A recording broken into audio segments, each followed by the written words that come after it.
Hi guys, Josh from the Strength and Motion Academy. Hi guys, it's Josh from Strength and Motion Academy. Thanks for tuning in guys, Josh from Strength and Motion Academy here. Now, I've decided to add an extra video to this series because a few of you messaged me and commented about I have the guys that said, I'm into bodyweight training and I have access to a gym, so what are some extra exercises I can add into my program to really focus on that the horizontal pulling that we were talking about last week. So here's 3 more exercises you can add into your plan and you can get a bit of fun out of that and just mix it up a little bit. So we worked with the TRXs last week, so this extra movement that we're actually going to add in, to be honest, just to remind you, these 3 exercises are focusing on that end range contraction of actually honing on slamming those blades together to get you a bit more scapular control. So this movement here, as we did last time, was a row, and all we're going to do is add in some external rotation, and as you externally rotate, really want you to focus on squeezing those blades together. So if you've got the strength to do it, you actually, as you pull in, you start to open all the way out. Really focus on that. If you don't have the strength for that, you actually get into the position and then focus just that eccentric loading, or what we call a negative, and then open up. And you can kind of, if you want to, really thrust your hips up to get back in that position so you don't have to reset your feet. But that external rotation, again, I'll demonstrate it once more. Pull in and then open up and really focus on having those blades together. That's the first one.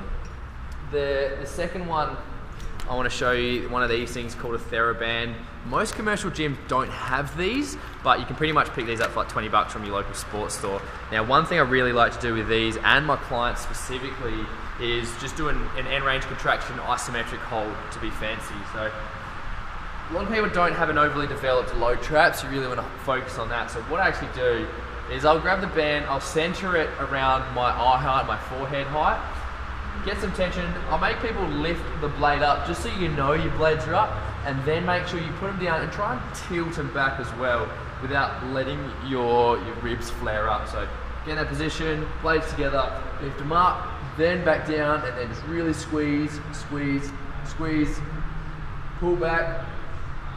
Really get that tension in that low trap, middle trap, and hold. Squeeze.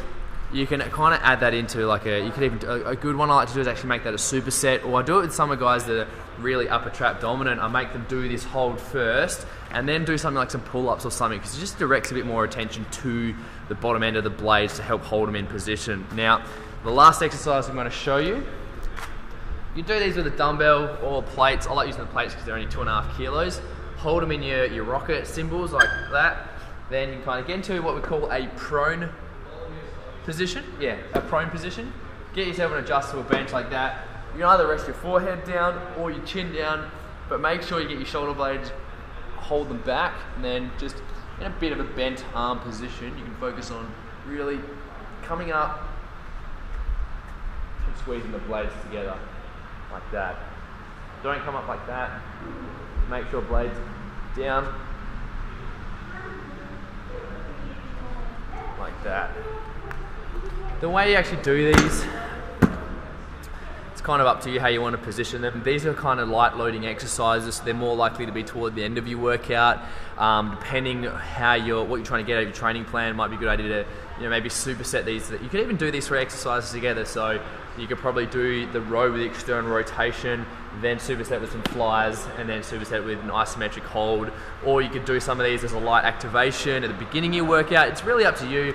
I would encourage you to get creative and also check out some of the stuff, the info we put on our website and on our Facebook and our social media channels about programming and how to kind of piece together some things. So check that out if you want a bit more guidance on that.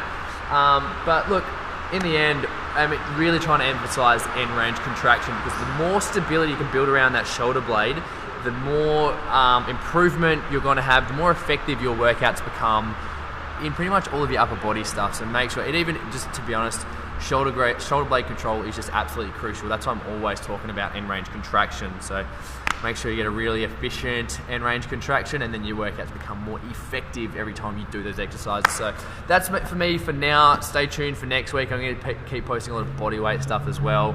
When this shoulder gets fixed, I'll be able to do some handstandy stuff too. So Up until next week, thank you very much, guys. See you soon.